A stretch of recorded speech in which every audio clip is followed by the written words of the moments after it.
안녕하세요. 내게 꼭 필요한 세무에게 부가가치세 두 번째 시간입니다. 우리 지난 시간까지 부가가치세에 대해서 배웠는데요. 간략하게 부가가치세는 뭐고 우리가 부가가치세를 과세하기 위한 과세 유형이 두 가지가 있다. 과세 유형에는 크게 일반 과세자와 간이 과세자가 있다. 그 두 가지를 나누는 기준은 뭐다? 4,800만 원이다. 라는 것까지 배웠습니다. 우리 오늘도 부가가치세 두 번째 시간 시작해 보도록 하겠습니다. 부가가치에 대해서 정확히 이해하기 위해 제가 예시 한번 들어봐 드리도록 하겠습니다. 조금 더 확대해 보도록 할게요. 내가 공장에서 물건을 영원에 떼왔다고 합시다. 보통 그럴 일은 없겠지만 영원에 떼와서 500원이라는 금액을 받고 도매업자에게 판매를 했다고 합시다. 여러분 여기에서요. 공장은 물건을 만드는 곳이죠. 도매업자는 뭐예요? 물건을 소매업자에게 파는 사람들. 소매업자는 뭐냐면요. 소비자들. 그러니까 우리들한테 물건을 판매하는 마트, 슈퍼 이런 곳들이 소매업자예요. 소비자들에게 물건을 파는 곳. 도매업자는요. 같은 도매업자들이나 소매업자, 소비자들한테 물건을 파는 가게에다가 물건을 떼주는 곳. 거기가 바로 도매업자예요. 도매업자는 이 물건을 구입해서 매입한 거죠. 매입. 여기 이 흐름은, 이 노란색 흐름은 매입이라고 보시면 됩니다. 매입해서 소매업자에게 얼마에 팔았냐면 1,000원에 팔았어요. 소매업자는 이 물건을 받아서요. 어떻게 팔았냐면 2,000원에 소비자에게 팔았다고 생각을 합시다. 이건 세금이 포함되어 있지 않은 금액이에요. 여러분 제가 뭐라고 했나요? 물건을 사게 되면 납부하게 되는 것이 부가가치세라고 이야기했었죠. 그럼 이 소비자는 끝에서부터 가볼게요. 2,000원에서 세금 몇 %를 포함시켜서 했을까요? 제가 부가가치세는 똑같이 단일세율이라고 했어요. 몇 %다? 10%이다. 그러니까 2,000원에 10%인 금액만 써주시면 됩니다. 그래서 200원의 세금을 포함한 금액으로 판매를 했겠네요. 그래서 2,200원의 금액을 소매업자에게 줬다. 세금에 포함해서 부가세를 포함해서 생각하시면 됩니다. 여기도 마찬가지로 1,000원으로 물건을 팔았으니까 부가세가 얼마 붙었을까? 10%. 그렇죠. 100원이 붙어서 1,100원을 내게 됐었을 겁니다. 500원의 금액으로 물건을 판매했다고 합시다. 그러면 여기에서도 세금이 50원이 붙었겠네요. 550원으로 냈을 것입니다.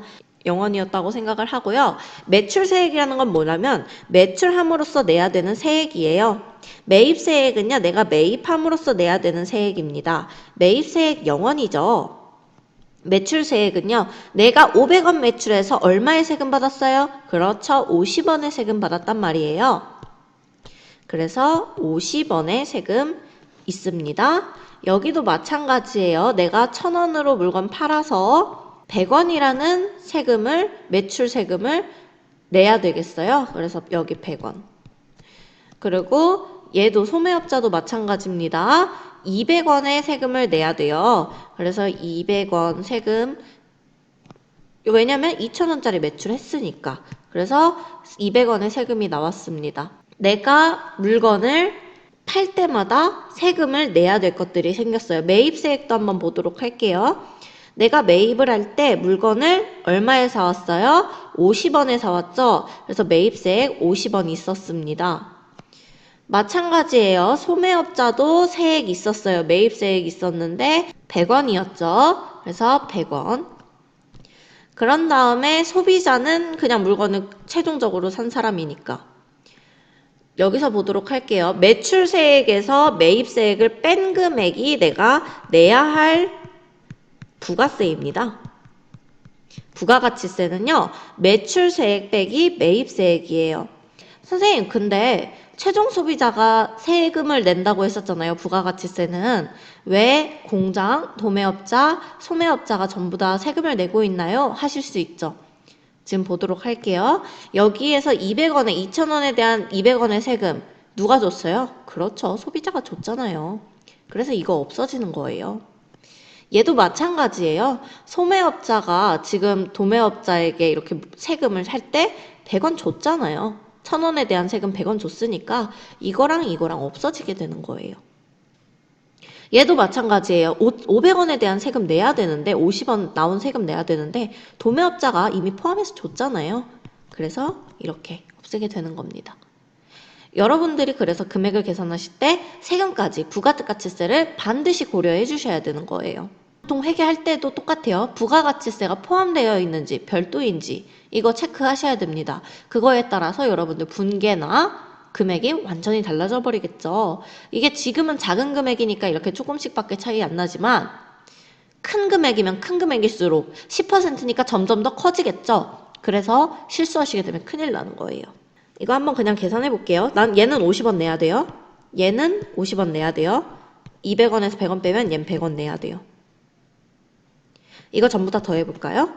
그러면 얼마 나와요? 200원. 이 200원이 바로 뭐가 되는 거냐면 소비자가 최종 부담한 세금과 같게 됩니다. 어떤 흐름인지는 이해되셨죠? 그래서 결국에는 이 세금을 부담하는 것은 소비자뿐입니다. 소비자가 전부 다 세금을 부담하고 있는 거예요. 부가가치세의 담세자는 최종 소비자가 되게 되는 겁니다. 한번 보도록 할게요. 다음 페이지 넘어가서. 여러분 얘네들은 다 사업자죠. 공장, 도매업자, 소매업자. 그래서 여러분 뭐라고 되어 있냐면요. 납세 의무자, 사업자라고 되어 있습니다. 이 소비자가 결국에는 뭐 했어요? 담세자. 여기 전에 나왔던 것처럼 여기에 이 200원 누가 다 부담하게 된 거예요? 이때 여기에서 소비자가 전부 다 부담하게 되는 거예요. 이 50원, 50원, 100원 이 모든 금액들을요. 부가세를.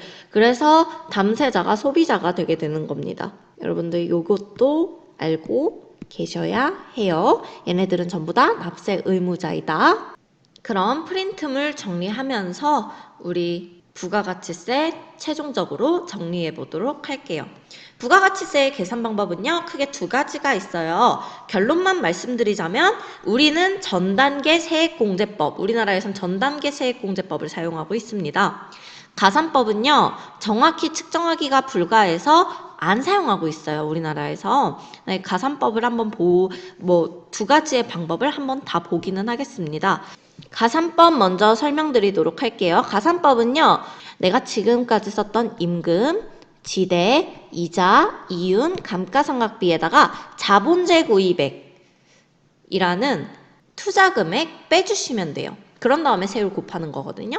그래서 일정 기간 종료 후가 아니면 단계별 거래세액을 정확히 측정 불가라고 되어 있습니다. 여러분 이거 밑줄 긋지 마세요.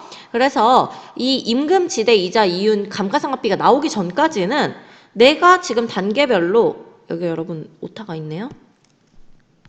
단계별로 거래세액을 정확히 측정하기가 불가하다라는 거죠. 내가 감가상각비가 측정되기 전까지는 이 가산법을 사용할 수가 없는 겁니다. 그때그때 내가 나온 세액이 얼마인지를 측정하기가 어려워요.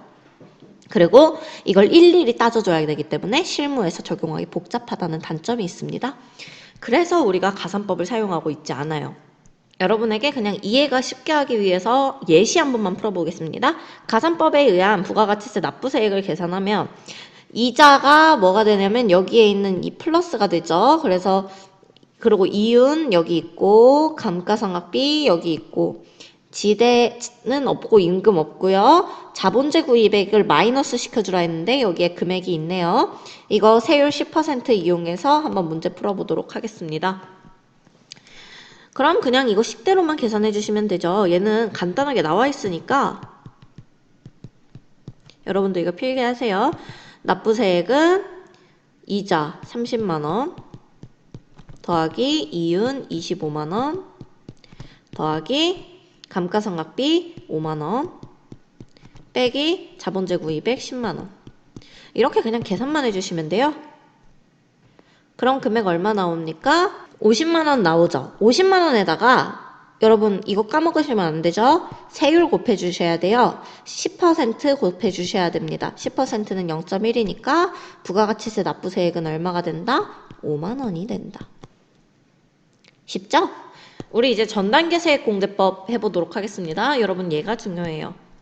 얘가 우리나라에서 사용하고 있는 대부분 나라에서 다 사용하고 있는 공제 방법입니다. 부가가치세를 구하는 방법은 매출세액에서 매출세액이라는 건 매출액에다가 내가 판매한 금액에다가 세율 곱한 거예요. 세율은 무조건 얼마? 그렇죠. 10%. 매입세액도 매입세액이라는 건 매입액 내가 구매한 금액에다가 세율 10% 해주신 겁니다. 이 매출세액과 매입세액을 이용하기 위해선 뭐가 필요하냐면요. 세금계산서, 우리 세금계산서가 뭐라고 했었어요? 세금계산서는요. 가장 대표적인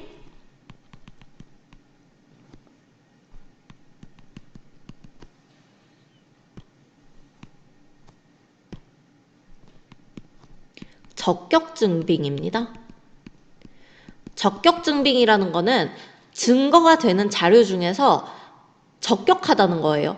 올바른 증거라는 소리입니다. 얘가 세금을 내지 않기 위해서 매입 많이 했다고 뻥튀기 할 수 있잖아요. 부가가치세에서 만약에 매출세액에서 매입세액을 뺐어요. 근데 매출세액이 1,000원이었고요. 매입세액이 1,500원이었잖아요. 그러면 지금 얼마가 됩니까? 마이너스 500원이 나오겠죠. 이러면은 이 마이너스 500원에 대해서 뭐 할 수 있냐면 환급받을 수 있어요. 돌려받을 수 있다는 소리입니다. 이걸 거짓말하게 되면 세무서에서는 세금을 제대로 받지도 못하고 계속 환급만 시켜주게 될 거 아니에요. 그래서 그런 일들을 방지하기 위해서 적격증빙이라는 것을 꼭 받습니다. 그 적격증빙의 가장 대표적인 것이 세금계산서입니다. 얘 이만큼 나한테 판매했고 이만큼 나한테 구입했고 이만큼 세금 냈어. 이만큼 세금 받았어. 이렇게 얘기해 주는 것이 바로 세금계산서입니다. 그래서 이 매출세액에서 매입세액을 빼서 공제받으려면 세금계산서 제도가 반드시 필요합니다. 그런데 세금계산서를 발급해야 하는 불편함이 있죠. 그 대신에 세액계산이 간편합니다. 내가 매출 이만큼 했고 세율 곱해가지고 이만큼이 매출세액이야. 매입액에다가 매입 이만큼 했고 세율 여기다 곱해가지고 매입세액이 이만큼이야. 그래서 이거 두 개 빼. 그게 내가 낼 부가가치세야. 간단하죠? 그래서 전가가 분명합니다. 한번 계산해 보도록 할게요. 여러분 매출액이랑요 매출세액이라는 말 구분하셔야 됩니다. 매출액은요 판매한 금액을 말하는 거고요. 매출세액은 매출액에다가 판매한 금액에다가 세율을 곱한 거예요. 알겠죠? 그래서 매출액이랑 매출세액이랑 정확히 구분하셔야 됩니다. 매입세액과 매입액도 마찬가지예요. 계산 한번 해보도록 하겠습니다. 풀이 한번 볼게요. 매출액은요 5천만 원이래요. 여기에 이 콤마 있죠? 이거 구분선 바로바로 해주셔야 돼요. 여러분 저도요 금액이 이렇게 적혀 있으면 이게 5천만 원이구나 바로 읽을 수가 없어요. 여기에 이 점의 위치를 보고 아 이거 5천만 원이구나 라는 걸 알 수 있는 거예요. 여러분들도 이거 쓰실 때 보면 수행평가 같은 거 하실 때 보면 가운데 콤마 안 쓰시는 경우 굉장히 많거든요. 이렇게 쓰면 나중에는 회계 같은 경우는 단위가 굉장히 크기 때문에 여러분이 헷갈리시고 여러분이 힘들어요. 이렇게 점이 가운데 콤마가 있으면 구분선이 있으면 여러분들이 정확히 아 이거 바로 보자마자 5천만 원이구나 라는 거 알 수 있는 거죠. 제가 회계 가르칠 때마다 늘 강조하는 부분입니다. 그래서 5천만 원에다가 세율 곱해보도록 하겠습니다. 곱하기 10% 해주시면 얼마 나올까요? 500만 원 나오죠? 매입액도 매입세액 구해보겠습니다. 2천만 원에서요. 곱하기 10% 해볼게요. 하시면 얼마 나와요? 그렇죠. 200만 원 나와요. 내가 내야 할 세금이 500만 원에서 200만 원만큼은 미리 냈어. 매입하면서 여러분들 부가가치세 낸다 했잖아요. 내가 물건 구매하면 무조건 내는 게 부가가치세야. 그래서 200만 원은 미리 낸 거야. 500만 원은 내가 내야 할 금액이야. 판매하면서 내야 될 금액. 그래서 여기에서 나는 이거를 빼가지고 뺀 금액만 내가 내야 할 납부세액이 되는 거예요. 납부라는 건 낸다라는 소리고 세액이라는 건 세금의 금액이죠. 내가 내야 할 세금의 금액이다라는 소리입니다. 500만 원에서 200만 원 빼면 납부세액 얼마 나옵니까? 그렇죠. 300만 원 나오죠. 그래서 부가가치세 납부세액 얼마이다? 300만 원이 되는 겁니다. 참 쉽죠? 이제 마지막으로요. 프린트물 5번째 쪽 부가가치세의 특징 정리하면서 마무리해 보도록 하겠습니다. 조금 더 확대해 볼게요. 이거 여러분 교과서에 있는 거 그대로 가져온 거예요. 모든 재화 용역 공급에 대하여 모두 과세한다. 특정 재화에 대한 과세는 개별 소비세로 되어 있는데 이거 제가 지난 시간에 설명했었는데 지지난 시간에 이 개별 소비세는요. 사치 품목에 붙이게 되는 겁니다. 그래서 굳이 이거 물건 안 사도 되는 물건이잖아? 너 여유가 있어서 이거 사는구나. 세금을 더 붙여야겠어. 하는 겁니다. 그런 것들이 바로 개별 소비세에 해당하고요.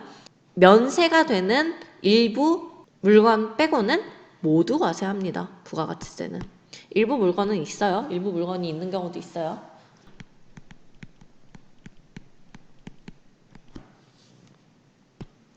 그래서 여기에다가는 들어갈 내용이 뭐냐면요. 일반 소비세라는 특징을 가지고 있습니다. 소비 지출에 해당하는 부가가치만을 과세 대상으로 하고 투자 지출에 해당하는 부가가치에 대해서는 과세하지 않는다. 그러니까 내가 물건을 사용할 목적, 소비할 목적으로 사용하는 것에다가만 부가가치세를 붙이고 투자 지출, 내가 어디엔가 투자하려는 목적, 자본재 구입 같은 거에는 부가가치를 과세하지 않는다라고 합니다. 얘를 뭐라고 하냐면요. 제가 글씨를 좀 날려 쓰는 것 같죠? 좀 잘 써볼게요.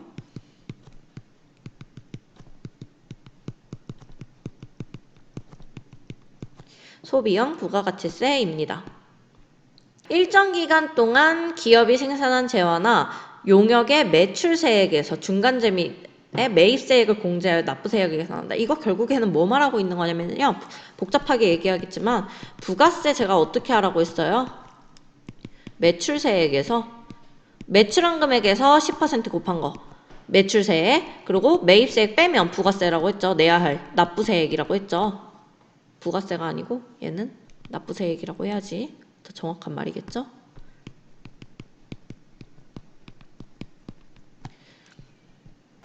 전 단계 세액 공제법이라고 하는 겁니다. 납세 의무자는 부가가치세법상 사업자 등이고 담세자는 최종 소비자이다.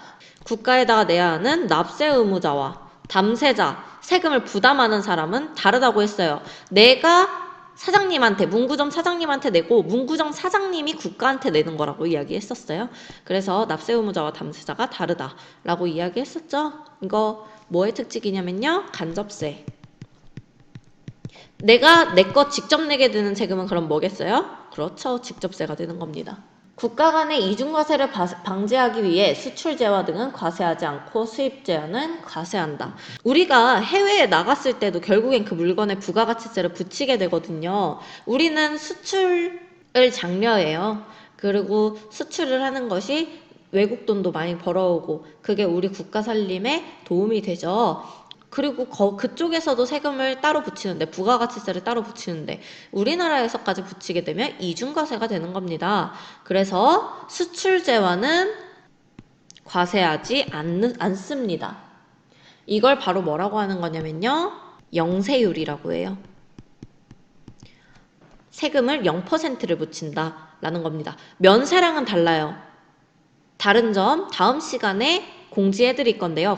이게 그냥 영세율이구나 라는 것만 알고 계시면 됩니다. 수입제화는 우리나라에서 사용하는 거죠. 그래서 과세해요. 해외에서 들어온 거니까 수출이랑은 반대 입장인 겁니다. 수출한 거는 거기서 거두니까 하는 거 우리가 부가세를 걷지 않은 거예요. 수입은 우리나라에서 사용할 거니까 세금 걷습니다. 부가세 걷습니다. 그래서 그걸 뭐라고 하냐면요.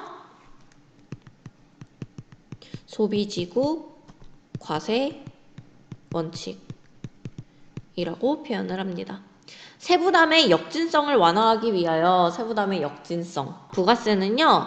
부자든 못살든 똑같이 10% 걷는다고 했어요. 물건을 산다고 합시다. 100만 원짜리 물건이에요.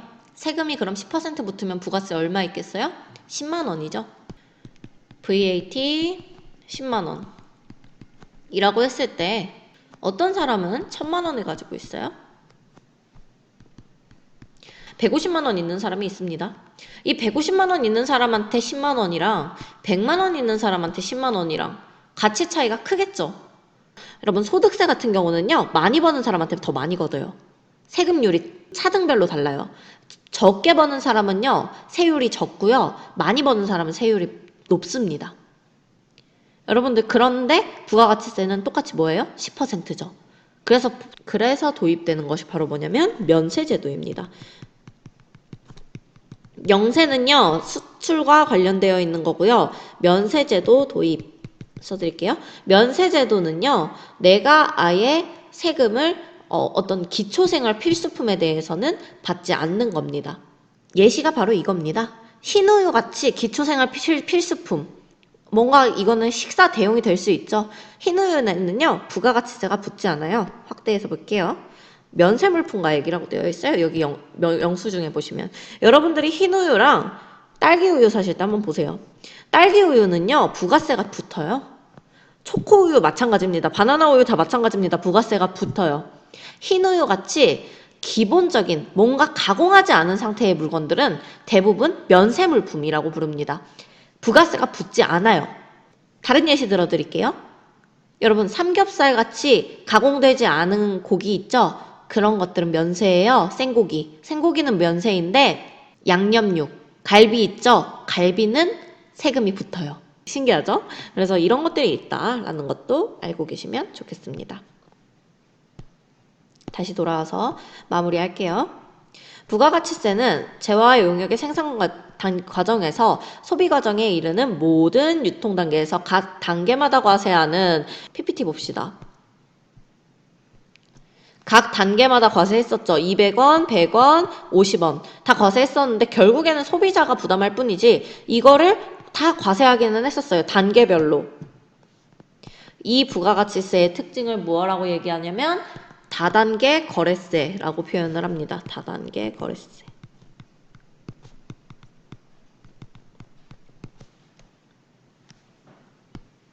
각 단계마다 과세한다. 국가가 부과하는 국세이며 지출 목적을 한정하지 않은 보통세이다. 여러분 부가가치세는 국세예요. 제가 첫 시간에 세금의 기초해 드릴 때 알려드렸죠. 지출 목적을 한정하지 않은 보통세. 보통세에 비교되는 말은 뭐가 있냐면요.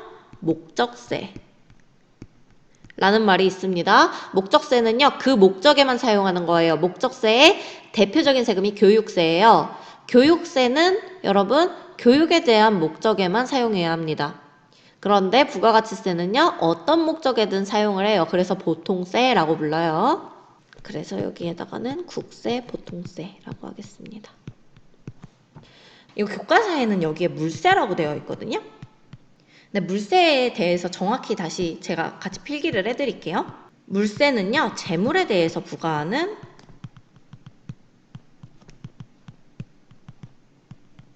세금이에요. 이걸 바로 물세라고 하는 겁니다. 여러분 물건 살 부과하게 되는 게 부가가치세잖아요. 그래서 물세이다 라는 것이 부가가치세의 특징입니다. 여러분 지금까지 부가가치세의 개요에 대해서 알아보았는데요. 다음 시간부터는 부가가치세의 더 깊은 내용 공부해 보도록 하겠습니다. 여러분 오늘도 너무 고생 많으셨고 수고하셨습니다. 감사합니다.